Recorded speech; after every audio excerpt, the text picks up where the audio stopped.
Բարև ձեզ սիրելի ընկերներ, այսօր քննարկելու ենք մի շատ արդիական թեմա, կապված պարտադիր զինվորական ծառայության հետ։ Ինչպես գիտեք, պատգամավոր Հայկ Սարգսյանը հանդես է եկել օրենսդրական նախաձեռնությամբ, որով առաջարկում է մի շարք փոփոխություններ մտցնել զինվորական ծառայության եւ զինծառայողի կարգավիճակի մասին, ինչպես նաեւ այլ օրենքներում։ Փորձեմ հակիրճ ներկայացնել, թե որն է կարգավորման հիմնական նպատակը եւ ինչ է նախատեսում ընդհանրապես կարգավորումը։ Նախ նշեմ, որ այսօր ինձ հետ քննարկումը անցկացնելու է Ալեքսանդր Սահակյանը։ Բարև ձեզ սիրելի ընկերներ։ Պարոն Սահակյան, քո թույլտվությամբ ես մի քանի բառով ներկայացնեմ, թե ինչ է նախատեսում կարգավորումը եւ փորձենք միասին քննարկել, հասկանալ ինչպիսի կարգավորում է բերվել պատգամավորի կողմից, ինչ առավելություններ, թերություններ, հնարավոր բացեր կան այնտեղ։ Այլ ջան, քանի որ դու իրավագետ ես, իրավական մասը շատ ավելի ճիշտ կլինի, որ ներկայացնես դուք, փորձենք նաև հարցին նայել գաղափարական տեսանկյունից, իհարկե կանդրադառնանք նաև թե կողմ, թե հակադիր կողմերի կարծիքներին եւ կփորձենք նաև ներկայացնել մեր տեսակետները։ Այո, Ալեքսանդր, այստեղ թերևս իրավական մասը խնդրի շատ էական է։ Կարգավորումը ընդհանուր առմամբ նախատեսում է հնարավորություն պարտադիր զինվորական ծառայության զորակոչի ենթակա անձանց համար որոշակի գումարի դիմաց ազատվել պարտադիր զինվորական ծառայությունից առնվազն 1 ամիս ծառայություն անցնելու պայմանով։ Նախնական տարբերակում հեղինակը առաջարկել է 24 ամսվա փոխարեն 6 ամիս ծառայություն անցնելու դիմաց վճարել 15 միլիոն դրամ եւ ազատվել 6 ամիս ծառայելուց հետո ազատվել մնացած մասը զինվորական ծառայության անցնելու այդ պարտադիր պահանջից, իսկ 6 ամիս հետո զորակոչվում ծառայել 6 ամիս, վճարել 15 միլիոն դրամ եւ զորացրվել պահեստազոր։ Հաջորդ հնարավորությունը 1 ամիս ծառայելու պարագայում վճարել 20 միլիոն դրամ եւ ծառայել 1 ամիս, հաշվառվել պահեստազորում, սակայն պատգամավորի նախաձեռնությանը կառավարությունը որոշակի դիտողություններ է ներկայացրել նախաձեռնության վերաբերյալ եւ նաեւ առաջարկներ է ներկայացրել դրա հետ կապված, մասնավորապես կառավարությունը առաջարկել է 6 ամսվա փոխարեն սահմանել 4 ամիս ծառայություն, բայց գումարը սահմանել 18 միլիոն դրամ, իսկ 1 ամիս ծառայության պարագայում 20 միլիոն դրամի փոխարեն սահմանել 24 միլիոն դրամ գումար վճարման ենթակա։ Այսինքն նախկին 15 միլիոն դրամ վճարելու դեպքում, այսինքն Հայկ Սարգսյանի ներկայացրած տարբերակով ծառայելու 6 ամիս եւ զորացրվի, իսկ կառավարության ներողություն Ալեքսանդր, 6 ամիս դա մի տարբերակի պարագայում, իսկ հաջորդ հնարավորությունը նույնպես նախատեսում է 1 ամիս Հայկ Սարգսյանի 20 միլիոն դրամ նախնական նախագծի մասին է խոսքը։ Նորից կա հնարավորություն ծառայել 1 ամիս, վճարել 20 միլիոն դրամ։ Իսկ կառավարությունը առաջարկում է 6 ամսվա փոխարեն 4 ամիս տարբերակի պարագայում ծառայել 4 ամիս վճարել 18 միլիոն դրամ, իսկ 1 ամիս ծառայելու պարագայում ոչ թե 20 միլիոն դրամ վճարել, այլ 24 միլիոն դրամ։ Նաև այստեղ կառավարությունը առաջարկել է մտցնել հետևյալ կարգավորումը, որ ամեն դեպքում կառավարությունը պետք է հնարավորություն ունենա սահմանել որոշակի քանակ այն տեղերի, որի շրջանակներում հնարավորություն կա օգտվել այդ 1 ամիս եւ 4 ամիս այդ բանի ծառայելու հնարավորությունից, այսինքն որոշակի լիմիտավորվել է այդ հնարավորությունը, այս անսահմանափակ չեն, այսինքն բոլորը չեն կարող վճարել եւ քիչ ծառայել կամ ընդհանրապես ազատվել։ Այո, զորակոչի ընթացքում կսահմանվի ըստ այս առաջարկի որոշակի քանակ, որի շրջանակներում հնարավորություն կտրվի զինակոչիկներին օգտվել այդ հնարավորություններից։ Այստեղ նաև այլ առաջարկներ կան, Մասնավորապես Հայկ Սարգսյանը իր նախաձեռնության մեջ առաջարկել է քաղաքացիությունից հրաժարվելու պարագայում վճարել 15 միլիոն դրամ։ Սա ինչու է արդիական դարձել, քանի որ ինչպես գիտեք, ներկայումս այդ խնդիրը շատ է քննարկվում ու շատ անհանգստացնում է նաև պետական մարմինների եւ ընդհանրապես հանրությանը, քանի որ ծնողները, որպեսզի իրենց որդուն ազատեն զինվորական ծառայությունից, պրակտիկայում շատ է պատահում, որ հրաժարվում են Հայաստանի Հանրապետության քաղաքացիությունից, որպեսզի հետագայում իրենց որդին ենթադրենք 10 տարի հետո, 15 տարի հետո վաղօրոք այդ հնարավորությունը իրենց համար բացառելու համար փորձում են այդ ճանապարհով ազատել պարտադիր զինվորական ծառայությունից եւ այս 15 միլիոն վճարը սահմանելը նպատակ ունի ըստ падգամավորի կանխել այս քաղաքացիությունից հրաժարվելու այս պրակտիկան, որը գնալով թափ է հավաքում եւ փորձել այս անձանց, ովքեր ամեն գնով փորձում են իրենց զավակին ազատել ծառայությունից, փորձել այս անձանց հնարավորություն տալ ապագայում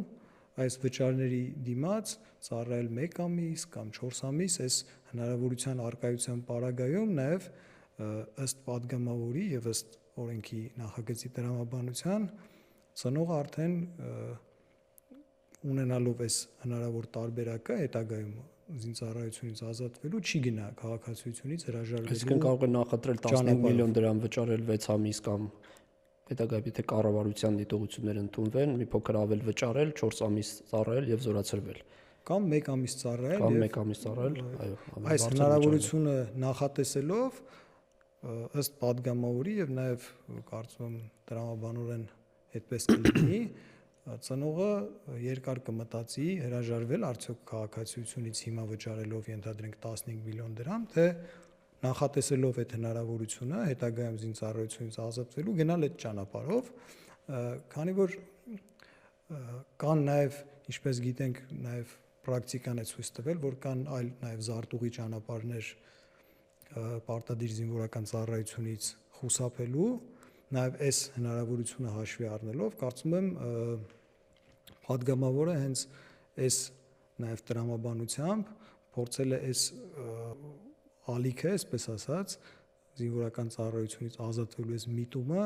փորձել է ուղղորդել ավելի իրավական դաշտ, ավելի օրինական հնարավորություններ ստեղծելով այդպիսի անձանց ազատվելու պարտադիր զինվորական, այո, հնարավորություն է տրվում ամեն դեպքում։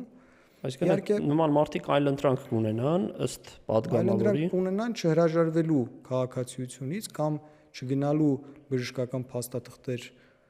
կեղծելու կամ իրենց համար այդ բժշկական փաստաթղթերի միջոցով հիմքեր նախապատրաստելու ճանապարհով, այլ գնան իրավական։ Այո ջան, մատ այստեղ կուզեի խոսենք այս երևույթի գաղափարական մասից, թե օրինակ ինչ խորքային խնդիրներ կան, որ Հայաստանի Հանրապետության քաղաքացիները, այն ծնողները, ովքեր մտավախություն ունեն, որ վաղ թե ուշ իրենց զավակը պետք է ծառայի Հայաստանի Հանրապետության բանակում, փորձում են ճանապարհներ գտնել ամեն կերպ դրանից խուսափելու։ Կարծում եմ, այստեղ խնդիրը շատ ավելի խորքային է եւ չգիտեմ, կա արդյոք ինչ-որ վերլուծություն հասկանալու համար, թե ինչն է պատճառը, որ մարդիկ ամեն կերպ փորձում են խուսափել։ Օրինակ, ես հավատացած եմ, որ գրավչությունը բարձրացնելու համար շատ կարևոր կլինի ունենալ կարգապահ, խիստ կարգ ու կանոնով գործող բանակ, որը նաև կունենա մեծ պոտենցիալ հակառակորդին դիմագրավելու համար։ Այստեղ իհարկե շատ բազմաշերտն են եւ շատ խնդիրների մասին կարող ենք խոսալ, բայց քանի որ օրինագծի հիմնավորման մեջ հիմնավորումը ինչու է իմ համար շատ կարևոր, որովհետև ես որպես հասարակ քաղաքացի առաջինը ուզում եմ հասկանալ այս օրինագիծը ինչի համար, այսինքն դրա նպատակն է ինձ հետաքրքիր։ Հիմնավորումների մեջ ամենակարևոր շեշտադրումը երևի գրավչության եւ թվականակի բարձրացումն է։ Ես կուզեմ մի քիչ նաեւ սրա մասին խոսալ, արդյոք այդ գրավչությունը բարձրանում է, եթե օրինագիծը ընդունվի։ Ալեքսանդր, շատ իհարկե կարևոր խնդրի անդրադարձար, գաղափարական նաև մասին անդրադարձար, թե արդյոք զինծառայությունից խուսափելը ամեն գնով, որքանով է տեղավորվում մեր հայրենասիրության այսպես մոդելի մեջ։ Իհարկե, շատ կարևոր է, որ անձը իր ցանկությամբ գնա ծառայի հայկական զինված ուժերում եւ դրանով իր նպաստը բերի մեր պաշտպանունակության ամրապնդմանը, թե այսպես փորձենք ձևակերպել, բայց փորձենք հարցին մի փոքր այլ դիտանկյունից նայել, եթե ամեն դեպքում ծնողը մտադրվել է հաշվի առնելով մի շարք հանգամանքներ, հաշվի առնելով ենթադրենք երկրի ուրեմն պատերազմական վտանգը, հաշվի առնելով մի շարք այլ հանգամանքներ, որոնց դու նաև անդրադարձալ, ենթադրենք ինչ որ բարքերի բանակում տիրող ինչ որ բարքերի ներկայություն, արկայություն, բարքերի հանգամանքը եւ չցանկանալով որ իր ենթադրենք որդին անցնի այդ ճանապարհը, այստեղ օրինակ բարեփոխումներ իրականացնելը շատ ավելի կարևոր չէ, քան ինչ-որ փորձել այն միջոցները, որոնք կիրառվում են խուսափելու համար, օրինականացնել, որովհետև եթե համեմատական անցկացնենք, կարելի է այդպես օրինակ մաքսանենգությունը նույն կերպ եթե օրինակ գործում է եւ շատ մարդիկ փորձում են զարտուղի ճանապարհներ օգտագործել, օրինակ կարող ենք, չգիտեմ, դրա համար ինչ-որ բան սահմանել, որպեսզի մարդիկ չանեն կամ թմրանյութերի օգտագործման, այսինքն դա ինչքանով է լուծում հանդիսանում առկա խնդիրների համար, եթե մենք հարցին չենք մոտենում նաև գաղափարական տեսանկյունից։ Ի վերջո Հայաստանի Հանրապետության նման շատ պետություններ կան, որոնք կարող են լինել պատերազմական իրավիճակում, բայց բանակի ներգրավվածության մակարդակը շատ ավելի բարձր է նրանց մոտ եւ գաղափարական իմաստով է շատ բարձր։ Իհարկե, Ալեքսանդր, շատ կարևոր է նաև գաղափարական պատրաստվածությունը նորակոչիկի, զինակոչիկի, որը պետք է վաղը մուտք գործի զինված ուժեր եւ նրա մոտիվացիան հայրենիքին ծառայելու իհարկե այստեղ շատ կարևոր է, բայց մենք փորձենք մի փոքր այլ տեսանկյունից հարցին մոտենալ, դա տարիների աշխատանք է պահանջում, իսկ մենք այսօր շատ լուրջ խնդրի առաջ ենք կանգնած, նույնիսկ ընտանիքներով պատրաստ են որոշ անձինք արտագաղթել, միայն թե իրենց որդին չծառայի զինված ուժերում։ Սա խնդիր է, որի հետ մենք պետք է փորձենք առերեսվել։ Պատկերացնում եք, անձը 10 տարի առաջ իր որդու ենթադրյալ զորակոչից փորձում է քաղաքացիությունից հրաժարվելու ճանապարհով զերծ պահել իր որդուն զինված ուժերում ծառայությունից։ Սա շատ լուրջ խնդիր է եւ ուղղակի փորձել սա չտեսնել կամ փորձել շրջանցել այսպիսի զգայուն հարցերը, կարծում եմ լավ մոտեցում չի եւ ամեն դեպքում պետք է քննարկել, թե ինչ հնարավոր լուծումներ կարող են լինել։ Եթե ենթադրենք առողջական խնդրի պատճառով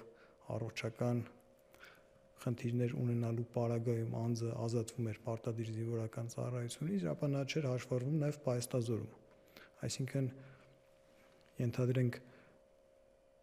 պետության պաշտպանությանը մասնակցելու տեսանկյունից այդ անձինք ոչնչով չէին կարողանում օգտակար լինել այս գործին, բայց այս դեպքում, երբ որ կանցնեն որոշակի թեկուզ 1 ամսով զինվորական ծառայություն, հաշվառվելով պայստազորում, անհրաժեշտության դեպքում այդ անձանց պետությունը հնարավորություն ունի ներգրավել։ Իսկ եթե շարունակեն խուսափել, նույն բժշկական ինչ-որ տարբեր փաստաթղթերի կեղծման շնորհիվ փորձեն նույն կերպ ազատվել այս հարցը արդյոք, այս օրենքը կարող է լուծել։ Եթե դու արդեն հաշվառվում ես պայստազորում հաշվառվելու պարագայում քեզ կարող են ներգրավել եւ վարժական հավաքների շրջանակներում զինվորական ծառայության եւ կարող են ներգրավել ենթադրենք անհրաժեշտության պարագայում պաշտպանության խնդիրների լուծման շրջանակներում զինվորական ծառայության։ Սա եւս մի կարևոր արգումենտ է, որը այս նախագիծը կարծում եմ նախագծին որոշակի գրավչություն է տալիս, բայց երևի կարիք կա նաև անդրադառնալ մեկ այլ մտահոգությանը կապված այս նախագծի հետ, արդյոք սա չի դառնա, նաև կա այսպիսի տեսակետ, արդյոք սա չի դառնա այսպես պայմանական ասած հարուստների երեխաներին բանակից ազատելու մեխանիզմ, քանի որ գումարի չափը բավականին բարձր է եւ կա անկալում, որ այդ գումարը վճարելու հնարավորություն ունեն միայն ապահովված քաղաքացիները եւ ոչ միայն անկալում կա, դա ակնհայտ է, որ գումարի չափը այնպեսին է, որ յուրաքանչյուր ոք չէ, որ կարող է իրեն թույլ տալ այդ գումարը վճարել։ Սա իրոք մեծագույն խնդիր է, այդ ճան պետք է ընդունենք, որ ինչ որ սոցիալական տարբեր շերտերի մեջ է ինչ որ խտրականություն դրվելու, որովհետև ենթադրենք ես օրինակ դպրոցը ավարտելուց հետո տեսնում եմ, որ իմ դասընկերների մի մասը կամ մի հոգի թեկուզ ինչ որ օրինական վճարովի ճանապարհով խուսափում է զինվորական ծառայությունից, բայց ես ստիպված եմ այդ պարտքը կատարել, օրինակ իմ համար ստեղ գաղափարական դիսոնանս է առաջանում, եթե հայրենիքը բոլորինս է եւ բոլորս պետք է պաշտպանենք, ինչու մարդիկ կան, որոնք գումարով, այսինքն նրանք արտոնյալներ են կարող են, բայց ես ոչ մի միջոց չունեմ դանելու եւ պատկերացեք, որ մենք խոսում ենք բավական երիտասարդ մարդկանց մասին, ովքեր նոր թևակողում են նոր կյանքի փուլ եւ նրանց համար սա կարող է իրոք հոգեբանական լուրջ խնդիր լինել։ Այո։ Ես մի դրվագ կուզեմ պատմել, մանկության տարիներից եմ հիշում պատերազմական տարիներին, երբ որ ես մանկությունս անցկացրել եմ պատերազմական գոտում Վարդենիսում, երբ որ միջքաղաքային տրանսպորտով գալիս էինք քաղաքամար Երևան, ես հիշում եմ, որ այդ պատերազմական տարիների ընթացքում ավտոբուսները կանգնացվում, ստուգում էին եւ այսինքն պետությունը կիրառում էր որոշակի նաեւ ճակերտավոր բռնության միջոցներ, որպիսի դասալիքներ չլինեն եւ ամեն կերպ մարդկանց փորձում էր ներգրավել, քանի որ պետությունը նաեւ նման ֆունկցիոնալություն ունի։ Բնականաբար, այսինքն նույնիսկ ամենակարևոր սկզբունքը չէ, մարդկային ազատությունից մարդուն կարող են զրկել որոշակի հանցանք կամ զանցանք կատարելու դիմաց։ Այսինքն մենք պետք է հասկանանք, որ պետությունը ունի նաև այդ ֆունկցիան, որ պարտադրանքով եւ սա ճիշտ պետք է կազմակերպվի։ Ինչու է սա կարևոր, որ մենք օրինակ պատկերացնում ենք պետք է գնալ վճարովի կամ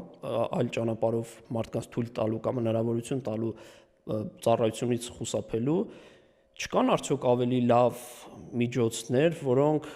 ավելի արդյունավետ կամ միջոցներ գրավչությունը եւ զինծառայողների թիվը բարձրացնելու։ Կարծում եմ Ալեքսանդր, գումարի հետ կապված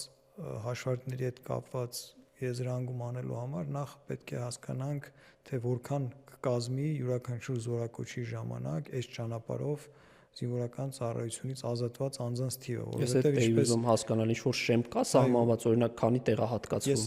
սկզբում նշեցի, որ այս լիազորությունը, այս հնարավորությունը վերապահված է լիազոր մարմնին, պաշտպանության նախարարությանը եւ յուրաքանչյուր զորակոչի ընթացքում ենթադրում եմ գնահատելով զորակոչային ռեսուրսը ամբողջ պաշտպանության նախարարությունը կարողանա գալ եզրահանգման, թե զորակոչի ընթացքում որքան զորակոչիկի հնարավորություն կտրվի օգտվել այս հնարավորությունից։ Այսինքն չկան դեռևս դեռ չկան հրապարակված, թե մոտավորապես որքան են պատկերացնում, ինչքան տեղ պետք է սահմանվի, ես ենթադրում եմ։ Ոչ, այս պայն դեռ այդ փուլում չենք գտնվում, քանի որ պետքա դեռ օրենքը մտնի ուժի մեջ, այնուհետև համապատասխան ենթավոր օրենսդրական ակտեր ընդունվեն, որով եւ կսահմանվի ամեն զորակոչի համար այդ շեմը։ Ես ենթադրում եմ, որ այդ շեմը ամեն զորակոչի համար առանձին իրավական ակտով պետք է որ սահմանվի։ Գնահատելով նորից եմ կրկնում ընդհանուր այդ զորակոչային այդ ռեսուրսը։ Եթե զորակոչային ռեսուրսը ենթադրում եմ պլանավորվել է այդ շրջանի համար ավելի մեծ թվով զորակոչիկներ զորակոչել, այդ թիվը բնականաբար համապատասխանաբար ավելի մեծ կլինի եւ եթե ավելի համեստ են ենթադրենք զորակոչային հնարավորությունները այդ զորակոչի շրջանակներում ենթադրում թիվը ըստ այդմ ավելի կպակասի։ Այո, ջան, խրախուսող կարգավորումներում մի կետ կար, որը վերաբերում է նաև զորակոչային տարիքը լրացած ցանկացած Հայաստանի Հանրապետության քաղաքացու, այսինքն սա նշանակում է, որ մենք թույլ չենք տալիս, մնացած մասերը հասկանալի է, որ փորձում են կանխել արտագաղթը, գրավչություն ենք ինչ որ ներմուծում, չնայած դրանք բոլորը պայմանական են մեզ համար, բայց չէր կարելի արդյոք խուսափել հենց այս կետից, որ այն քաղաքացին, որը ինքնական պատրաստ է գնալ եւ ծառայել Հայաստանի Հանրապետության զինված ուժերում, նրան նույնպես տրվում է այս հնարավորությունը։ Ինչու այս կարիքը կա։ Բայց սրա հնարավորությունը տրվում է այն քաղաքացու, որ ցանկանում է ծառայել զինված ուժերում, այդ հնարավորությունը բաց է։ Խոսքը սահմանային տարիքին է Չէ, եթե մեր նպատակը օրինակ արտագաղթը կանգնեցնելն է, ասենք մենք այդ վճարը սահմանում ենք 15 միլիոն դրամ, ովքեր հրաժարվում են քաղաքացիությունից, սա հասկանալի է։ Եվ այն քաղաքացիները, ովքեր գալու են, այդ շեմն էլա չէ բարձրացվում, կարծեմ 37 տարեկան ովքեր գալիս են, նրանց տրվում է այս հնարավորությունը։ 37 տարեկան նախատեսվում էր падգամավորի ներկայացրած օրենսդրական նախաձեռնությամբ, բայց կառավարությունը որոշել է այդ շեմը իջեցնել մինչև 32 տարեկան, այսինքն սահմանային զորակոչի տարիքը։ Այսինքն այս ընթացքում ցանկացած Հայաստանի Հանրապետության քաղաքացի, ով լքել է հայրենիքը, նրան հնարավորություն է տրվում վերադառնալ, կատարել սահմանված վճարումը եւ ծառայել 1 ամիս, 4 ամիս կամ ինչպես սահմանված է։ Այո, գործող նաեւ կարգավորմամբ կա հնարավորություն, որ նաեւ սահմանային տարիքը լրանալուց հետո որոշակի վճար կա հենց հիմա սահմանված գործող կարգավորումներով վճարել եւ ազատվել պարտադիր զինվորական ծառայությունից։ Սա ինչպես նշեցի, ամբողջությամբ հասկանալի է։ Ինձ համար անհասկանալի է, թե ինչու է սովորական քաղաքացուն տրվում այս հնարավորությունը, ով որ ապրում է Հայաստանի Հանրապետությունում, ինչի համար է տրվում այդ հնարավորությունը զինապարտ քաղաքացուն վճարել եւ ծառայել օրինակ մի ամիս։ Զորակոչի ընթացքում որոշակի լիմիտ պետք է սահմանենք, թե ինչ քանակի զորակոչիկների, ինչ տեղերի սահմաններում ենք հնարավորություն տալու, ուրեմն գումար վճարելու եւ առնվազն 1 ամիս ծառայելու ճանապարհով հնարավորություն ստեղծելու, ուրեմն ազատվել մնացած մասը ծառայելուց։ Ես կարծում եմ, այս հնարավորությունը մենք նախ պետք է վիճակահանությամբ իրականացնենք, ենթադրենք տրված է այս զորակոչի համար 1000 տեղ։ Այդ 1000 տեղը պետք է վիճակահանությամբ ենթադրենք 10000 դիմորդների մեջ։ Դիմորդ, եթե մենք ենթադրենք սկզբում պետք է դիմորդներին, ով որ ցանկություն ունի այս ճանապարհով գնալ, այս գումարը վճարելու եւ որոշակի կրճատ ժամկետով ծառայելու ճանապարհով է ցանկանում գնալ, մենք պետք է դիմումները հավաքենք։ Դիմումները հավաքելուց հետո լիազոր մարմինը պետք է անցկացնի վիճակահանություն, իմ կարծիքով, եւ նաեւ վիճակահանությամբ կընտրվեն որոշակի, ենթադրենք 1000 քաղաքացի, վիճակահանությամբ կորոշվի, որ հնարավորություն ենք տալիս այս ձևով, ուրեմն վճարի ճանապարհով ազատվել մնացած մասը ծառայելու այդ պարտականությունից։ Վճարունակ, ինչպես ուզենք կարող ենք ձևակերպել, այս խնդիրը որոշակի մեղմենք այս համատեքստում վճարի դիմաց ազատվելու, ես կարծում եմ կարելի է հնարավորություն տալ այն անձին, ով չի կարողանում միանվագ վճարել այդ գումարը, ենթադրենք 24 միլիոն դրամի մասին է խոսքը 1 ամիս ծառայելու պարագայում։ Եթե չի կարողանում միանվագ վճարել, հնարավորություն տալ մինչև զորակոչի սահմանային տարիքը լրանալը, ենթադրենք այս պայն նախագծով առաջարկվում է 32 տարին, 18 տարեկանից մինչև անձի 32 տարին լրանալը 13 ամբողջական տարի կա, եւ ես կարծում եմ պետությունը կարող է հնարավորություն ունի տալ զինակոչիկին, այդ ընտրված խոսքս վերաբերվում է այն անձանց, ովքեր արդեն վիճակահանությամբ ընտրվել են, այդ անձանց շրջանում, ովքեր չեն կարողանա այդ գումարը միանվագ վճարել, պետությունը հնարավորություն տա 13 տարիների ընթացքում այդ վճարը մարել ամբողջությամբ 24 միլիոնը։ Ես նկատի ունեմ ամենամսյա մարումների տարբերակը։ Սա կարող ենք արձանագրել որպես առաջարկություն, այո, նաև կարող է, եթե մեզ նախագծի հեղինակը ենթադրենք կհետևի մեզ եւ կփորձի ականջալու լինել մեր օրդորին, մենք կորդորենք այս հնարավորությունը տալ վիճակահանության արդյունքում ընտրված այդ քաղաքացուն զինակոչիկին այդ գումարը մարել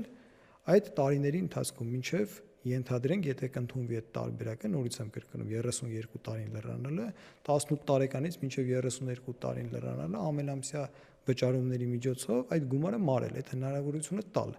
Ես կարծում եմ Ալեքսանդր Թեպետ, այո, այսօր 150,000 դրամ դժվար է ամեն դեպքում էլի աշխատել, բայց ես նկատի ունեմ այդ եթե բաժանում ես տարիների եւ ամիսների վրա մոտավորապես 150,000 դրամ է կազմում այդ ենթադրենք 24 միլիոնը պայմանական, ես կարծում եմ քաղաքացու համար ու ամենայն դեպս անհնար չի լինի, եթե որոշակի աշխատանք ունենա 18 տարեկան քաղաքացու մասին է խոսքը։ Իհարկե այդտեղ նոր խնդիրներ են ի հայտ գալու, որովհետև սրանք պետք է նոր, չգիտեմ,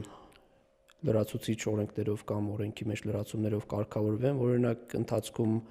անձը հնարավորություն չունենա այդ գումարը վճարելու, ինչ է սահմանվելու նրանց դեպքում։ Մի խոսքով, բայց եթե ամփոփ ասենք, դրանք իհարկե կարելի է նախատեսել այդ յուրաքանչյուր դեպքի համար ինչ պատասխանատվության միջոցա վրա հասնելու, ես կարծում եմ դրանք շատ բարդ չի լինի կարգավորել, ընդհանուր մոտեցումը ես կարծում եմ կարելի է կիրառել։ Հայկ ջան, եթե ամփոփ ասենք,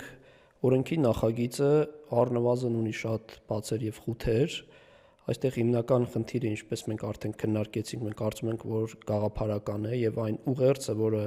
տրվում է հասարակությանը, մեղմ ասած այնքան էլ լավը չէ, քանի որ Հայաստանի Հանրապետության համար Հայաստանի զինված ուժերը ունի շատ բարձր արժեք եւ քո ներկայացրած առաջարկությունն էլ կարծում եմ սա ընդունման դեպքում առնվազն այս մեր առած նկատառումները պետք է հաշվի առնվեն։ Այո, ամենայն դեպս այս տեսքով մենք այս նախագիծը համարում ենք խնդրահարույց, կշարունակենք հետևել զարգացումներին եւ ըստ անհրաժեշտության նաեւ կքննարկենք այս հարցը։ Առաջիկայում, սիրելի ընկերներ, մենք կշարունակենք հետևել ամենաարդիական հարցերին եւ կփորձենք